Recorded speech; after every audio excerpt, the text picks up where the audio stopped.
انګریزان د دویم نړیوال جنګ وروسته هغوی په اقتصادي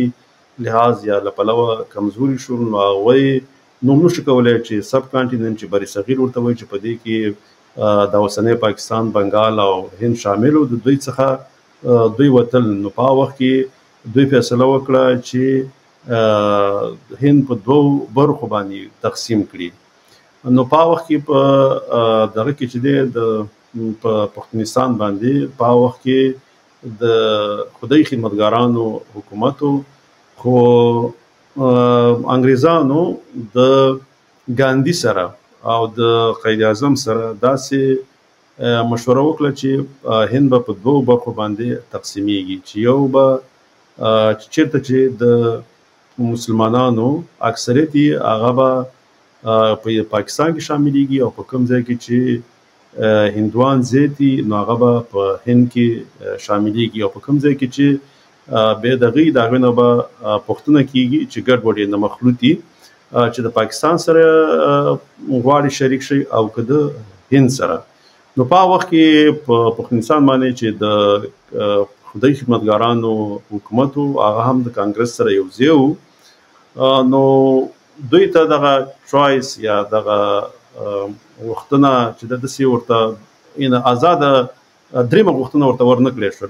چې د درېیم غواړئ چې تاسې خپلواکۍ طرف ته لاړ شئ. هغه چوایس یا غوښتنه چې ده هغه پښتنو ته ورنه کړله. بس همدا به و چې یا به د هند سره یو ځای کېږي او د هند په طرف باندې به ځي، او یا به د پاکستان سره یو ځای کېږي. نو هغه درېیمه غوښتنه پښتنو ته ورنه کړې شوله، ځکه چې په هغه وخت کې ګاندي او قائد اعظم، خو خاص کر ګاندي، هغې نه غوښتل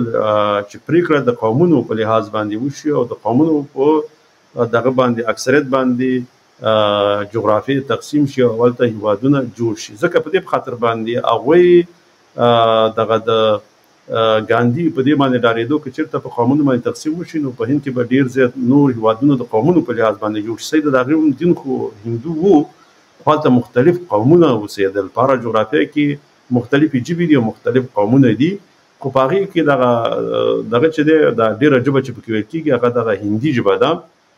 نو دغه هندي ژبې غوښتونکو دا غوښتل چې په مذهبي یا دیني لحاظ باندې د هند تقسیم وشي، چې هند یو واحد ملک پاتې شي. نو هغوی دغه چې دی غفار خان بابا ته هم داسې یو دغه وکړه چې تاسې د پاکستان سره یو ځای شي او ځان له جدا پښتونستان مه غواړئ او یا د افغانستان طرف ته مه ځئ، ځکه هغه هم دغه د ډار نه د خپل ګټو په خاطر باندې هغوی چې دی د پښتنو سره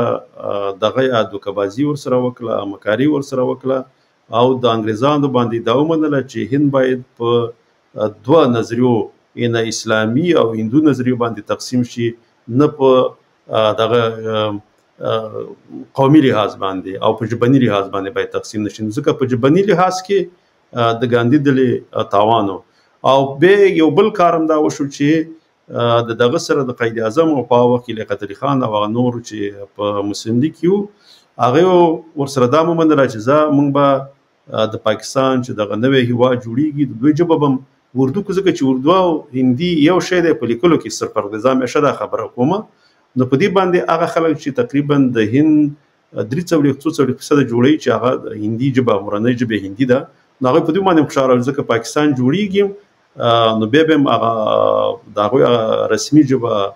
او د دفتر ژبه او کاري ژبه به چې هغه به هماغه اردو چې هندي یو شی دی نو دا به نو په دې خاطر باندې په دې لحاظ باندې هغوی هم دغه په دې خوشحاله وو. او دې خوا ته پنجابیان ډېر خوشحاله وو، هغوی ویلې زه چې که